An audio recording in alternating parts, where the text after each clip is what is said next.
جو لیکچر لگتے ہیں پروفیسر لگتے ہیں اس کے لیے.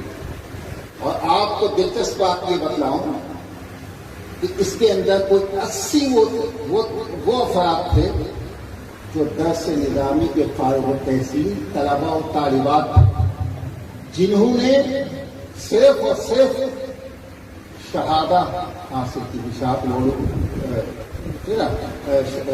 العالمیہ حاصل کی. ان میں سے بہت سے ایسے تھے جنہوں نے نہ میٹرک کیا تھا نہ انٹر کیا. تو آپ کی صنعت کی یہ حیثیت ہے. ہاں، اسے منوانا ایک مشکل کام ہے. پھر انہوں نے مجھے بھی سزا دی کہ اس کے بعد مجھے وہاں نہیں بھیجا ایکسپرٹ کی حیثیت سے، کوئی بات نہیں. لیکن ایک ہی دفعہ میں نے اپنا کام کیا اور اس میں انہوں نے ڈنڈی بھی ماری، لیکن پھر بھی 60-70 علماء دینی مدارس کے طالب علم منتخب ہوئے. اور یہ پاکستان کی تاریخ میں پہلی مرتبہ اتنی بڑی تعداد میں دینی مدارس کے علماء طالب علم تھا. ٹھیک ہے، یہ بتانا اس لیے ہے کہ ہمارے ہاں بہت سی چیزیں گردش کرتی ہیں جن کا حقیقت سے کوئی تعلق نہیں ہے. کچھ لوگ یہ کہتے ہیں کہ جناب کون ہمیں پوچھے گا. ایسا نہیں ہے. آپ مقابلہ کیجیے. آپ نے شہادت العالمیہ حاصل کی ہے، آپ یقین جانیے کہ آپ کے ہاں کا کمتر طالب علم، سب سے کم درجے کا طالب علم، یونیورسٹی کے سب سے اعلیٰ طالب علم سے زیادہ قابل ہے. میں کوئی قابل نہیں ہوں. میں مدرسے کا میں نے بتا دیا کہ ایک معمولی درجے کا طالب علم تھا. ٹھیک ہے نا. آج میری 30 کتابیں ہیں، میں مجلہ نکالتا ہوں 4 زبانوں میں، سمجھے نا. اور یہ میرے ذریعے سے اللہ نے اتنے لوگوں کو لگایا. اور پی ایچ ڈی کروائی ہے میں نے، کچھ 6 اسٹوڈنٹس ہیں، 15-16 جو ہیں وہ ایم فل ہیں. یہ سارے کام کروائے. تو 5 یونیورسٹیز کے اندر میں M Phil P H D اس وقت تھا.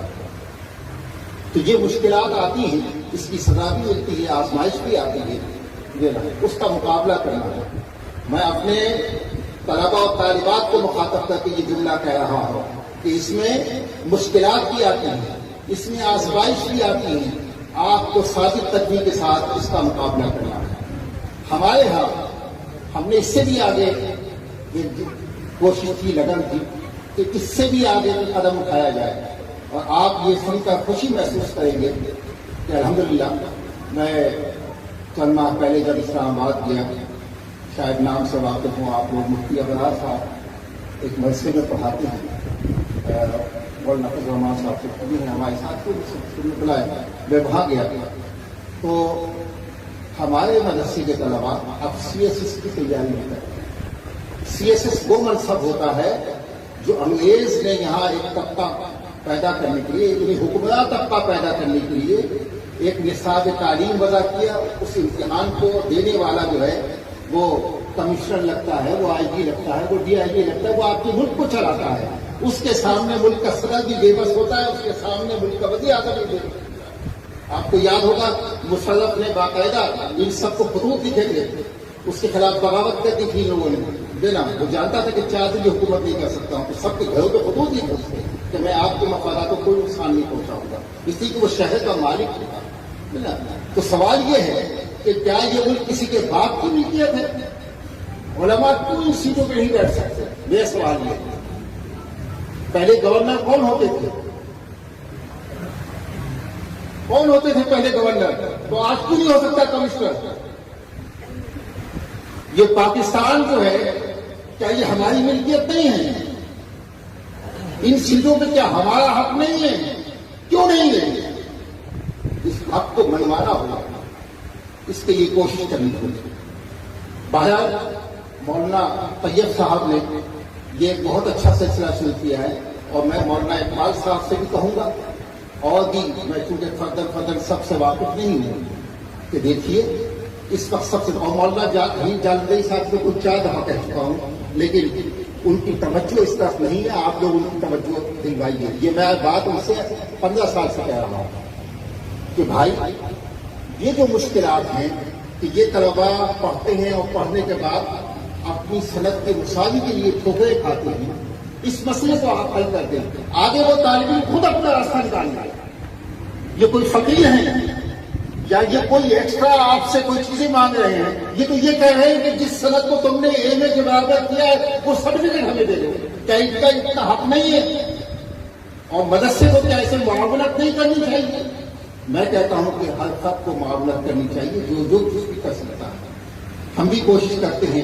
مولانا طیب صاحب نے اس سلسلے میں جو کوششیں کی ہیں وہ بہت ہی قابل فخر ہیں اور جو نا بہت مفید ہیں. سب سے پہلا مرحلہ کہ اس کے لیے کوئی ایک جگہ مختص کر لی جائے اور وہ بھی جو ہے اضلاع کی سطح پہ ہو یا شہر کی سطح پہ ہو. مجھے یہ جان کا بہت افسوس ہوتا ہے کہ وہ بلوچستان سے بچا جاتا ہے ملتان اور ملتان جا کے وہ جو ہے اپنے لیے یہ چیزیں حاصل کرتا ہے. یہ ختم ہونا چاہیے. آپ کو معلوم ہے ملک کا ایک نظام ہے ایکولینس کا. آپ دنیا میں کہیں سے پڑھتے آتے صرف شاعت العالیہ کی بات کریے دنیا کی. یہ او لیول اے لیول یہ سب کیا کرتے ہیں؟ یہ بھی تو مساوی حاصل کرتے ہیں نا. تو ان کو کیا مقام حاصل ہے؟ ان کو کیا امتیاز حاصل ہے کہ ان کو مساوی تو آسانی سے مل جاتا ہے اور ہمارے طلبا در در کو کر پاتے ہیں. تو یہاں تک تو آپ ان کے ساتھ معاونت کیجیے. بلکہ میں کہوں گا کہ اس کا بھی اہتمام ہونا چاہیے کہ جب طالب علم فارغ ہوا ہے تو اس کو جو ہے کوئی گائیڈ بک دے دی جائے کہ اب آپ کو یہ طریقے اختیار کر کے اپنے لیے راستہ نکالنا ہے. تو انشاءاللہ جو ہے وہ اپنے فریضے کو انجام دے گا. جب آپ کے پاس یہ چیز آ جاتی ہے تو آپ دوسرے بھی راستے اختیار کر سکتے ہیں. آپ کے اندر صلاحیت ہے تو تصنیف و تعلیم کا خواتین اپنے گھروں میں بیٹھ کے کام کر سکتی ہیں. وہ طبیبہ کے کورس کر کے حکیم بن سکتی ہیں. ٹھیک ہے نا. وہ جو ہے معلمہ بن سکتی ہیں. ہمارے پاس صحابیات کا عمل موجود ہے. کون سا جہاد ہے بتائے گا کوئی شخص مجھے؟ کوئی ایک جہاد کا نام لے لیجیے کہ جس کے اندر خواتین نہیں ہیں. کوئی ایک نام لے لیجیے.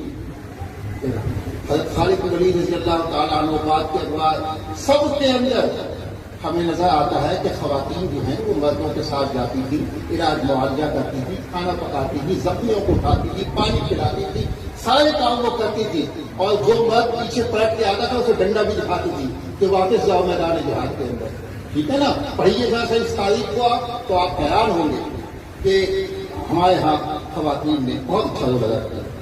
یہاں مولانا طارق جمیل صاحب کا عمل ہمارے لیے بہت مفید ہے, مثبت ہے کہ ایسی بڑی شخصیات جب تجارت کا راستہ اختیار کرے تو لوگوں کو بھی رجحان پیدا ہوتا ہے. اور یہ کوئی عیب کی بات نہیں ہے کہ آپ بھی جو ہے نا کوئی ہنر یا فن سیکھیے اور اس کو اپنی زندگی کا حصہ بنائیے. میں یہاں پر امام ابن جوزی کا ایک قول نقل کرتا ہوں کہ حضرت عمر رضی اللہ تعالیٰ ابن جوزی نے حضرت عمر رضی اللہ تعالیٰ عنہ کا قول نقل کیا ہے کہ لا تكونوا عيالا على المسلمين. آخری جملہ ہے اس کا اعراب تھا کہ آپ کو چاہیے کہ آپ معاشرے کے لوگوں پر معاشی بوجھ نہ بنیں, بلکہ جو ہے اپنے لیے خود کفالت کے لیے خود بڑا جو زمانے میں پڑھاتے تھے ان کو حضرت عمر رضی اللہ تعالیٰ عنہ نے یہ اثر ہے یہ لکھا ہے. تو اگر ان کو یہ ترغیب دی جا رہی جنہیں بیت المال سے تنخواہیں خود مقرر کی ہیں حضرت عمر رضی اللہ تعالیٰ عنہ, تو میں سمجھتا ہوں کہ خوشحال ہونا, اچھی زندگی گزارنا ہر شخص کا حق ہے. تو علماء کا حق کیوں نہیں, عالمات کا حق کیوں نہیں, سب کا حق ہے. لہذا جو ہے اس پہ توجہ کی ضرورت ہے. اور ہم اس پہ سوچ رہے ہیں کہ کراچی کے اندر بھی ایسے طلباء اور طالبات جو باصلاحیت ہیں ان کو آگے لایا جائے اور یہاں پہ بھی سیریس کا سلسلہ جو ہے وہ شروع کیا جائے. اور بلکہ میں لاہور گیا تو وہاں پہ بھی ایک ادارہ تھا, انہوں نے مجھے مدعو کیا. انہوں نے بھی فروری میں دینی مدارس کے طلباء کے لیے یہ سلسلہ شروع کیا اور میں نے ان کی بڑی حوصلہ افزائی کی ہے. تو ہمارے طلباء و طالبات الحمدللہ بہت باصلاحیت ہیں. میں نے ابھی 2 دن پہلے قومی سیاست کانفرنس رکھی, کیونکہ میں ہر سال قومی سیاست کانفرنس کے حوالے سے کوئی نہ کوئی پروگرام منعقد کرتا رہتا ہوں. تو یہاں سے ہم کوئی 40 لوگوں کو لے کر حیدرآباد GC یونیورسٹی گئے تھے اور وہاں میں نے یہ کانفرنس رکھی تھی. یہ 4تھی قومی کانفرنس کی 7 صوبائی کر چکا ہوں. تو آپ کو یہ جان کر خوشی ہوگی چونکہ میری بچی بھی اس سال تخصص کر کے فارغ ہوئی ہے اور اس نے گھر میں بیٹھ کے انٹر BA دیا ہے فرسٹ ڈویژن کو. تو یہ صلاحیت اس کے اندر بھی, اس کی کلاس فیلو جو مفتی جنہوں نے جامعہ النوریہ سے اس سال مفتی کا کورس مکمل کیا ہے, تو اس کے ساتھ کوئی یہ ٹوٹل 11 بچیاں تھیں. ہم ان کو بھی ہم نے کہا آپ بھی مقالہ لکھیں. ان لڑکیوں نے, ان طالبات نے جو مقالے لکھے ہیں یہ وہاں کے اسٹیج پہ بھی میں نے کہا کہ بہت سے PhD پروفیسر سے بہتر مقالے لکھے ہیں. ہاں ٹھیک ہے، میں نے انہیں گائیڈ کیا، میں نے ان کو سکھایا، اور میں نے 10 لکھنے والے یا 12 لکھنے والے دینا تھوڑا سا وقت دے کر پیدا کر دیا. تو اس کا مطلب ہے کہ صلاحیت سب میں ہے، موقع فراہم کرنے کی ضرورت ہے. اور دینا میرا نقطۂ نظر یہ ہے کہ ہم اپنے کو مسجد و مدرسے تک نہ رکھیں، اس لیے کہ ہم تو معاشرے کی تبدیلی کے ذمہ دار ہیں. تو وہ کیسے تبدیل ہوگا؟ بہت بڑی نسل تو ان اسکولوں اور کالجوں سے تیار ہو رہی ہے جو آپ کے کنٹرول میں نہیں ہے، جس کا شکوہ جو قاری عثمان صاحب نے کیا ہے. تو میرے بھائی اس میں نمائندے آپ کے ہے ہی نہیں، تو پھر کیسے ہوگا؟ آپ بھیجیے نا اس کے لیے. یہ سب کے سب ہمارے مخاطب ہیں، ملک کی ساری عوام ہمارے مخاطب ہیں. تو ہمیں ان سب کی تیاری کرنی ہے. انشاءاللہ اس کے ذریعے بڑی تبدیلی آئے گی. اور یہ بہت خوشائن عمل ہے کہ ماہنامہ روضۃ الاسلام کے نام سے یہ لکھنے کا جو سلسلہ شروع ہوا ہے. اپنے بچوں اور بچیوں کو اس پہ راغب کیجیے، اور ہم انشاءاللہ اس کے لیے اور بھی بہتر راستے بھی، ان کی نشاندہی بھی ہم کریں گے. وآخر دعوانا الحمدللہ.